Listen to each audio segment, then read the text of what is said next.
Hello, everybody. Say hi. Can you bend down so they can see you? Bend down. We can't see your head. Hi. So Axton and I are here at this family life today, and we are going to be bringing you a recipe for some chewy peanut butter chocolate cookies. And you may see Bonnie over there on the mat. That mat looks disgusting, and that's because it was a white mat, but my dog always sits on it when we're in here cooking. So that is Bonnie, right? That's just her hangout spot, so you'll see her in some of our videos over there. So there is a recipe on the back of peanut butter chips for a Reese's chocolate peanut butter cookie. I did look, and the recipe does not match the recipe I have. So I'm gonna go with the recipe I have. This is a recipe that my husband's grandmother always made for him growing up, and he has specially requested these cookies, and so we are going to make Daddy some chewy peanut butter chip chocolate cookies. So we're gonna bring you along for the fun. So we are going to start by creaming our butter and sugar. That's always the first step in making really good cookies, right, Axton? So we've already got our butter measured out here because I was letting it get soft before we started. So this is 1 1/4 cups of butter. It's a lot of butter, huh, Axton? Yep. Butter makes it delicious, right? So sorry about beating on the side if that bothers you. I'm just trying to get this off the spoon. There we go. Put that this thing behind us. And then we're gonna need 2 cups of sugar. 2 cups of sugar. So we've got 1/4 cup measuring cup in there, but we don't want to have to measure it that much. So I do have my measuring spoons right here. So this is a 1/2 cup measuring spoon. So we're gonna put in 4 of them. Right, Axton? Yep. Axton's ready to get to the eggs, but we're not quite to the eggs yet. We gotta do the butter and the sugar first. So that's 3. We gotta have how many more? If we gotta have 4, how many more? 1 more, that's right. So there's our 4 1/2 cups. So that makes 2 cups total of sugar. We'll throw that one back in there. And so we're just going to cream those together until nice and creamy. I do have my handy KitchenAid mixer to do that for me. And so just so you know, I did not spend full price on this KitchenAid mixer. This is one of the shopping things I like to do is I'll use my Ibotta app and save up until I have quite a bit of money on there, and then I'll make a purchase with it for something that I want for the kitchen or the house. And so that's what I did on this. I just saved up on Ibotta rebates until this went on sale, and then I cashed out and went and bought it at the store. So you do not have to spend big bucks on things like this. There are ways to get around that. If you've never tried Ibotta, I do have a link in the description box of this video that you can use to join Ibotta, and it gives you extra money on your account and stuff like that.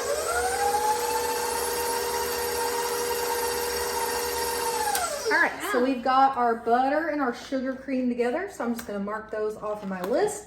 Next up, we need 2 eggs. 2 eggs, 1 and 2. Axton's in charge of the eggs over here.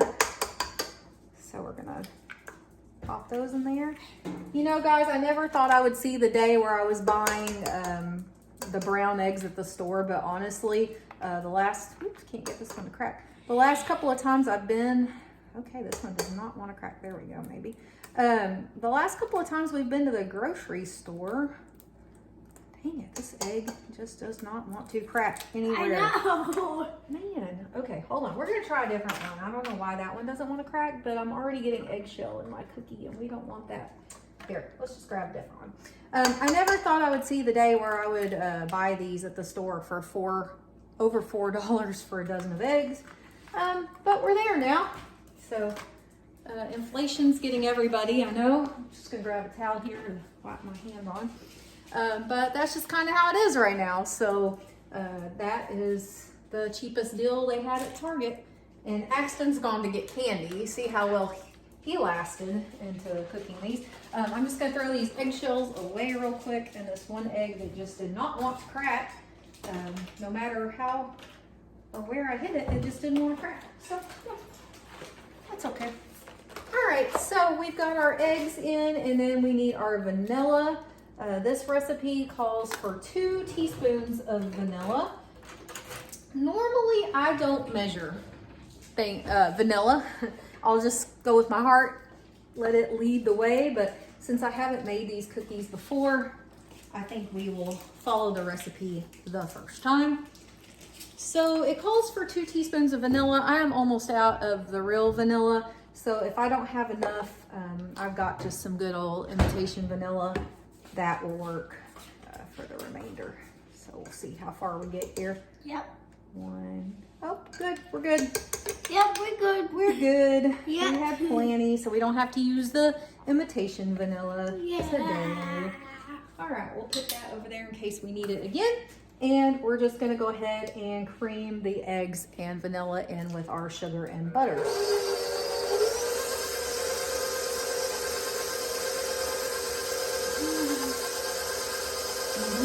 We like our mixer, don't we? Yeah, Axton likes the mixer. What kind of sucker are you eating, Axton? Show us. What flavor? I don't know. You don't know? Hold on. He got some Let me dum-dums get it. for Christmas Let me get it. in his Christmas party. Let me get Okay, it. okay.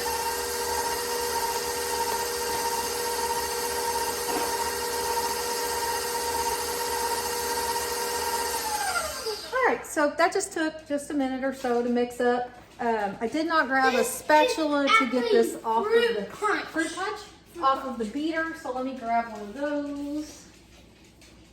Whoa, go right there. Here, where I keep my beaters.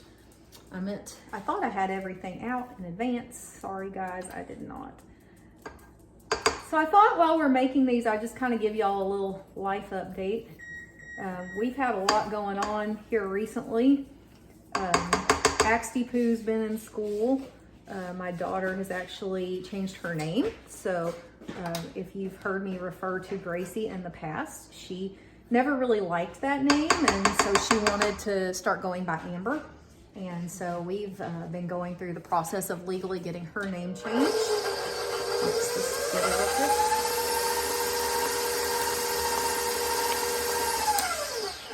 I've been back in school. I went back to school full-time this fall at UNT to finish up my bachelor's degree. So I've been working on that. That kind of got a little hectic, but that's okay. And then we've just had a lot going on. I've changed jobs at work, so that's been busy. Just a lot going on the last few months, and so I apologize for the lack of videos during that time, but we're going to try to get back to it full-time now. So that's our goal for 2023. And my school schedule is going to be a little bit lighter, and I'll graduate in May. So we're looking forward to that, right? Looking forward to Mom graduating. All right, so next up, we're going to do 2 cups of flour, and I do have a measuring cup in this one, as well as a knife. I always keep these in here because I like to level off my flour. I don't want to put too much flour into my baked goods. So we're gonna do it 1 cup at a time, right, Axton? So if we put too much in, the mixer is gonna send it flying everywhere, and we don't want to do that. So we're putting in our 2nd cup of flour here in just a minute. I'll just turn it off and add it in really quick. And we'll let that start mixing up.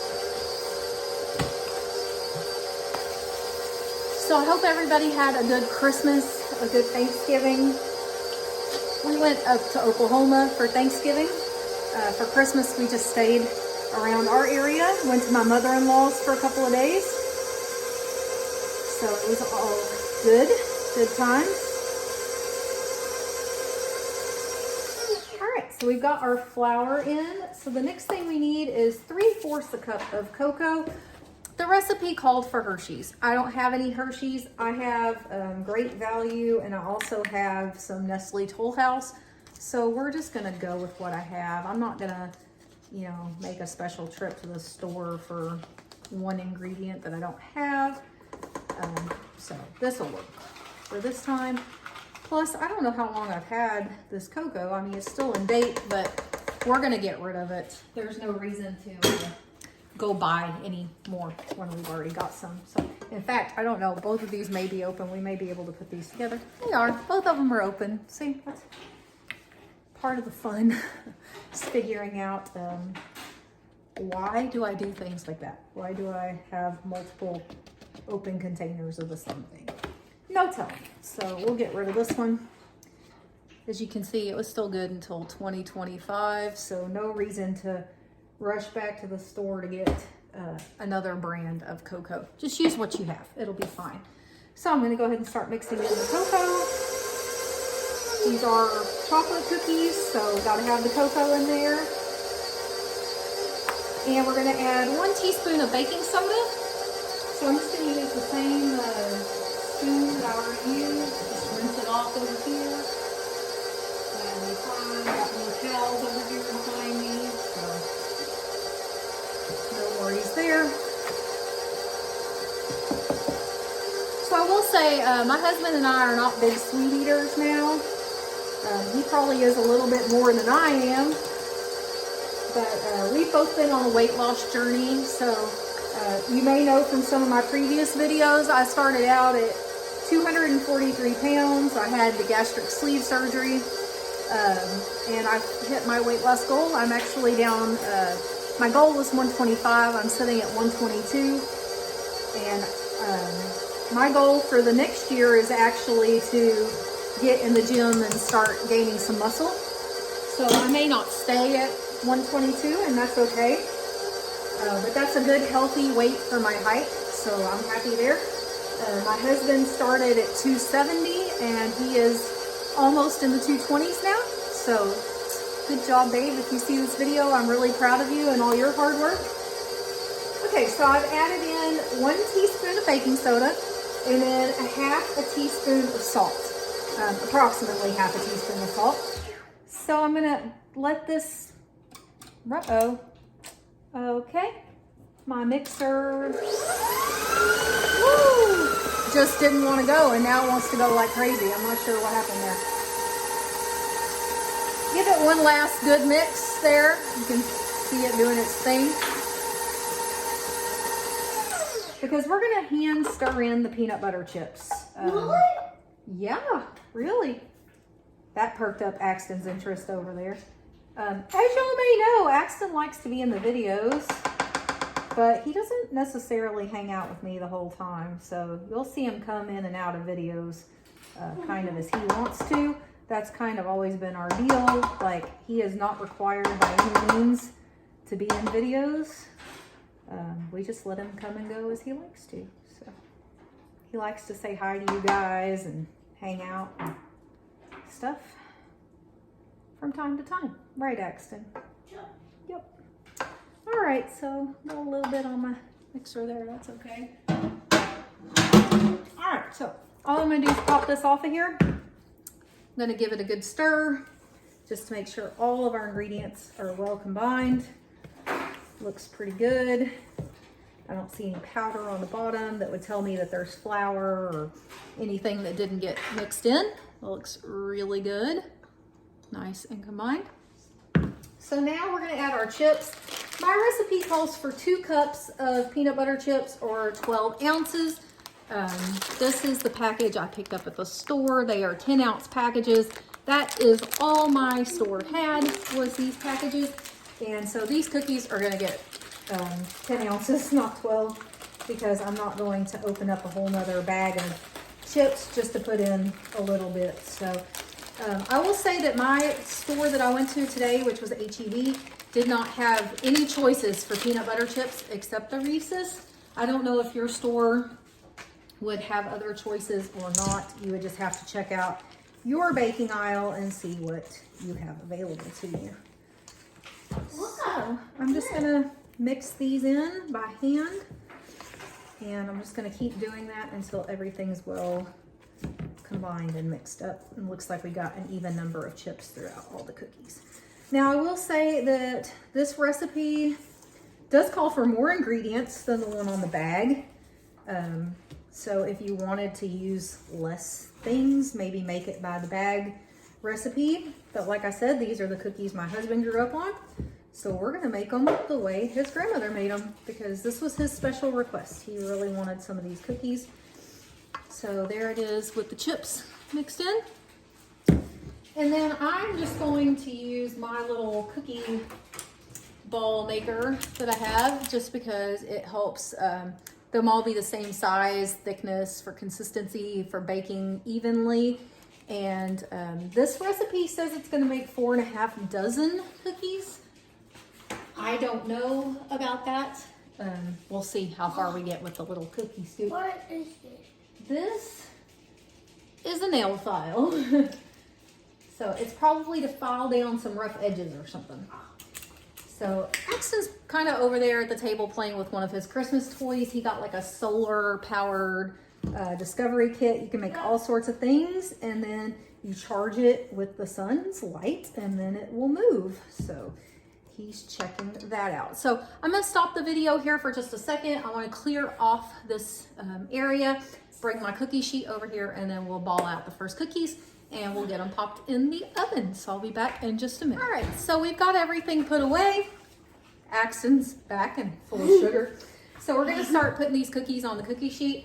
These do bake 350 degrees and for 8 to 9 minutes. And it says your cookies will be soft and not look entirely done when you pull them out, but just to trust it, that it needs 8 to 9 minutes. And then leave them on the cookie sheet for about 1 to 2 minutes and then put them on a cooling rack until they're all the way cool. So we're gonna trust the recipe. My oven is set to 350. I'm gonna cook them for 8 to 9 minutes. I'm gonna trust in it. And then next time we'll see if we need to make any adjustments, just because I know that my oven does not always cook the way other people's ovens do. So can we we'll just try kind it a little? of see. Hold on, bud. So I do always put parchment paper down on my cookie sheet because it helps me not have to clean it every time, and it just makes things easy and things don't stick that way. So that's what I like to do. You do what you like to do. Axton, say you do what you like to do. You do what you like to do. That's right. So anyway, like I said, we're just using our cookie scoop, handy dandy cookie scoop. Helps keep everything the same size, and then that helps us to know that everything's going to bake in the same amount of time. And like I said, I don't know how many cookies we'll get out of this. It says 4.5 dozen, but I don't know what size cookies that was making. So we're just going to see how many we get right next. Yep. And we'll be happy with however many we get. That will be okay. We'll be fine with that. It's okay in Subway. It's okay in the Subway? Yeah. It's okay in the Subway. That's what Axton said. Yeah. So, Bonnie. So we got our first tray of cookies done. The dog's gonna bark at nothing. Someone probably walking in the neighborhood. So we're gonna bake these 8 to 9 minutes, and then we'll come back and show you what they look like. So we'll be back in about 9 minutes. All right, so I just pulled the first batch out of the oven. I did let these cook the full 9 minutes. As you can see, exactly like the recipe said, they're gonna be puffier when I pull them out. And then as they cool, they're gonna settle. So they won't be as puffy once they have completely cooled. So we're gonna leave these out. It says for 1 minute. And then transfer them over to the cookie tray, the cooling rack. Sorry, I couldn't think of what this was called. And then we're gonna start baking the next batch. So we're gonna see if we get 4.5 dozen, because this is 1 dozen. I've got quite a lot of mix left, so I think we're hopefully gonna hit that 4.5 dozen mark. So I'm gonna let these cool. I'm gonna get them transferred. I'm gonna keep cooking. And then I'm gonna come back at the end and I'm gonna let you know if this actually made 4.5 dozen cookies using the cookie ball maker, or if it's gonna be less. So I'll be back after a while and we'll get that figured out. Bye. All right, guys, so I have finished making these chewy peanut butter chocolate chip cookies for my husband. Just wanted to come back and let you know I did continue to cook them on 350 degrees for 9 minutes, but I did leave them on the cookie sheet for about 5 minutes in between each batch. leaving them for a minute and then trying to pull them off and put them on the cooling rack was not working out very well. So starting with the second batch, I just changed it and did it the other way, and it worked perfect. So the question was, would we get 4 dozen cookies using the cookie ball and roller thing? And I will tell you, I got 4 dozen and 5. So pretty close. I think had there been more peanut butter chips, that extra 2 ounces of chips to, you know, make the dough stretch farther, we would have got 4.5 dozen. But I'm perfectly happy with that. So that is today's video, and we will see you in the next one. Bye, guys.